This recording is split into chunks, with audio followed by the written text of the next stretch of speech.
Let's get this over. Hey, block that door. With the lights. With the lights.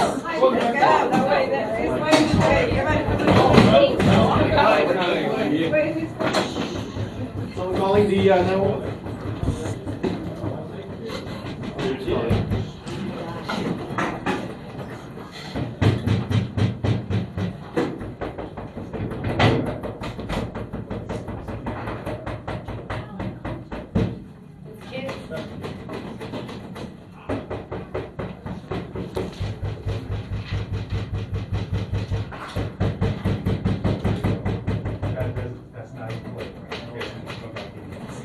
That's not in play. That's not in play.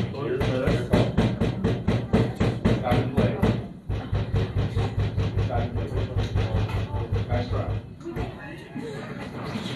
It's not in play.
Did anyone call dispatch or 911? Did we call district?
Yell, run. That's what we were talking about. That's what we were talking about. We do that.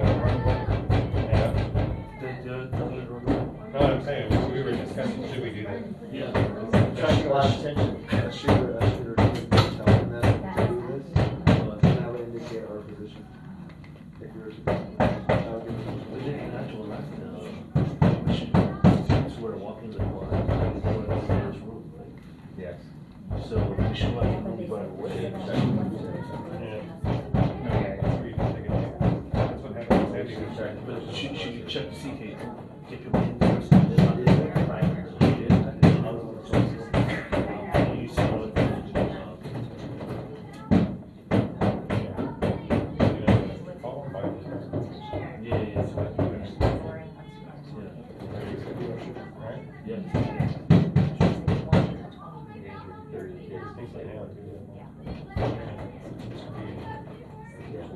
Yeah.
Don't let them in.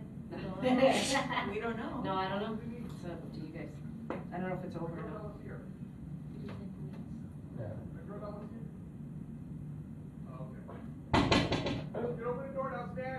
Nope. Oh, no. Slide your badge under the door. All around. No. Candy grip. Man shark. Land shark. He might, you know.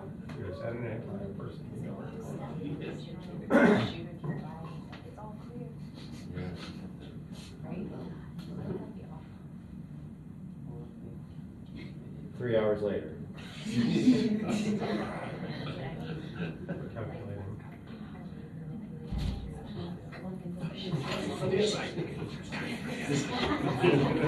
him with a stick. Lock the door.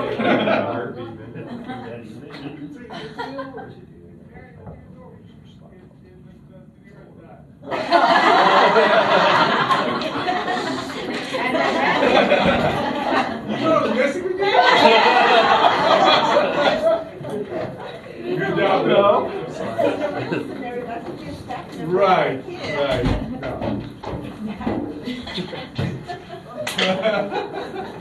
What the hell? That was before. Just after you found them.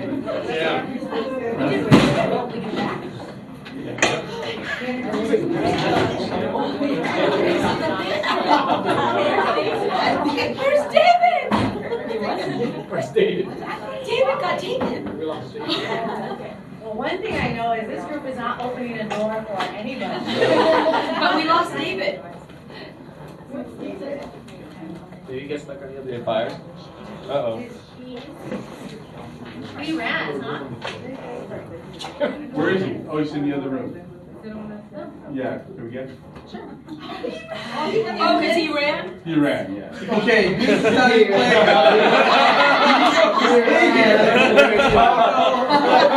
Cheaters. Back in Baldwin right now.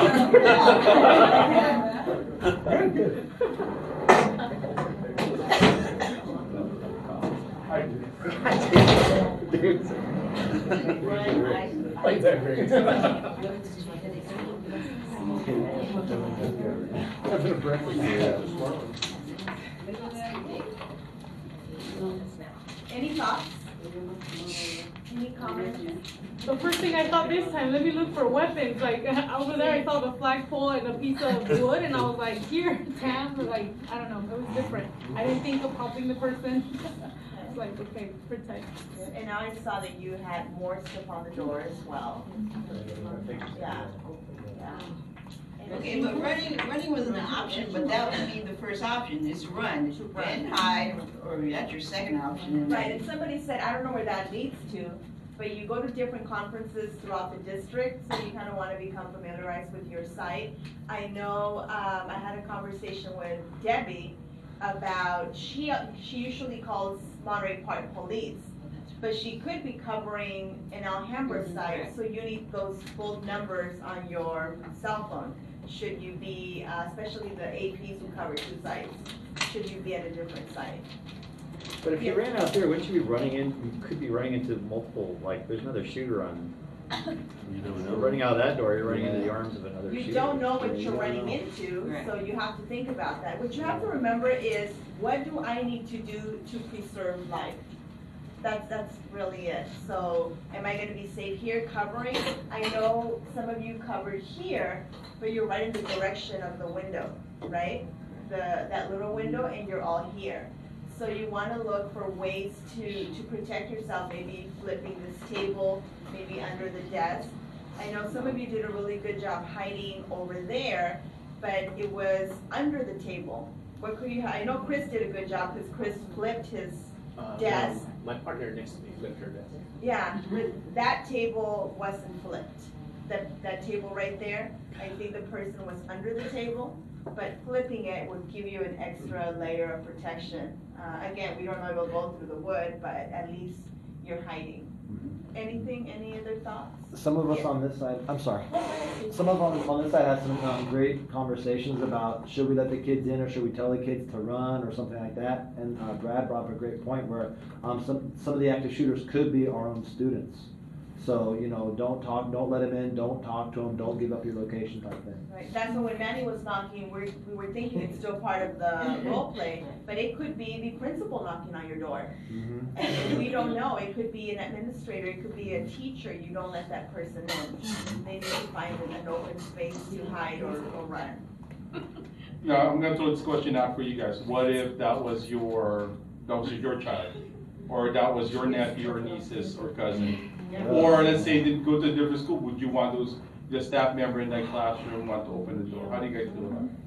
Well, that's what happened at Sandy Hook, right? One of the teachers actually let in some young children or children to save their life, I guess, but then again, you're putting everybody else at risk by doing that. So, We were in a lockdown and Lindsay was coming to our door at the same time the lockdown was happening. It was really sad to see him, Lindsay Ma, but we couldn't let him in.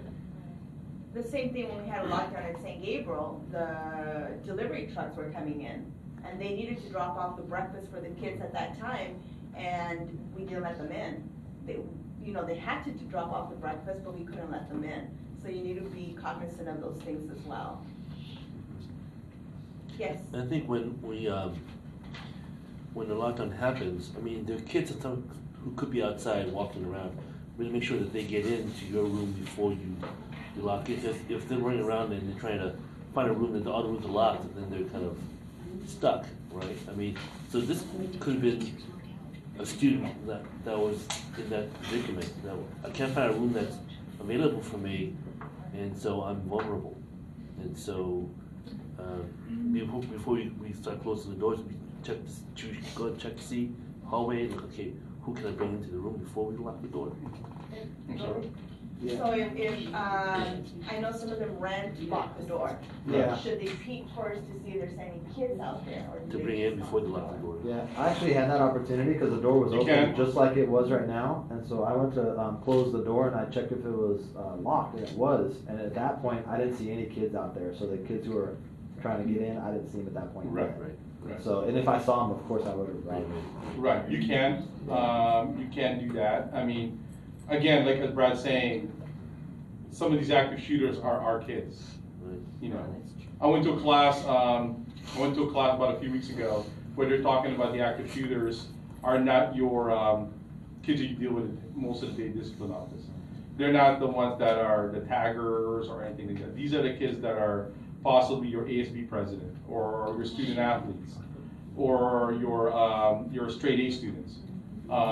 Again, we all don't know what's going on in their family life or something triggers it. So you just gotta be mindful that, yes, they're gonna knock on the door. Yes, that could be someone. It could be the fact that the gun is hiding around the corner and pointing a gun at him and telling him to open the door, holding him hostage that way. You just gotta be I mean, again, I know all you guys are educators. You guys don't deal with this kind of things every day. But sometimes it's unfortunate. There's always gonna be collateral damage in these kind of things. If you have 30 kids here, you want one kid out there. I mean, would you rather see the 30 kid, the life of all 30 kids and that one kid? You know what I mean? Jan and I had a situation a couple of years ago at San Gabriel. Someone called that possibly had a grenade. My opinion is put the school in a lockdown. And then I have a party that didn't want to put the school in a lockdown. They just want to hold the bell. My concern is that if you want to hold that bell, that the teacher look at the clock, oh, it's 2:54. I should let the kids out. Yeah. Because maybe they forgot to ring the bell. Then what do you have in a situation? You have a kid with a grenade, possible, thank God it was fake because the history teacher decided to bring it. But the kid, you have a suspect with a grenade walking around with all these people around. So those are the concerns that we have if you let someone in. And that's why you don't let anybody in. Because I would rather save the 30 kids and unfortunately for that person outside, either they have to run. And I know you were saying, Steve, you're saying, well, should I say something? Brad made a good point. If you say something, maybe there's a gunman around the corner saying, you know, let's see if there's someone in there. Because at this point, you don't know if someone out there or not.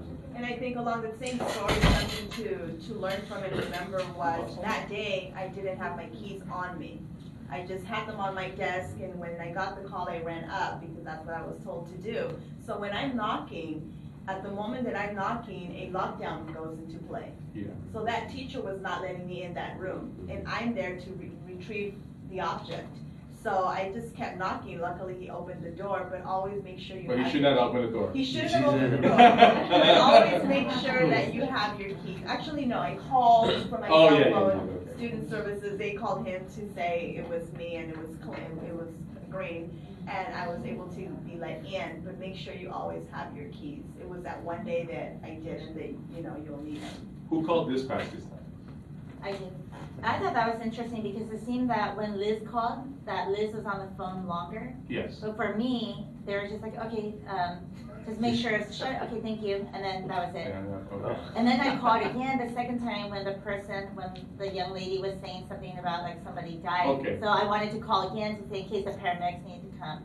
Right. So I thought that was interesting, but I was talking to. So they hung up on you? You're probably getting a lot of They calls. said, Yeah, everybody getting a lot yeah, of thank calls you, right bye. now. And then I'm Yeah. like, okay. So I mean, I figured it's a real situation. They're gonna keep you online, right? Yes. Okay. I mean, in a situation like in an active shooter, the other calls of vandalism, burglary, or some dogs are barking, those are going to be like the last calls to take. And if something like this happened, more than 100%, they're going to be on the phone with you the whole time. So I was talking to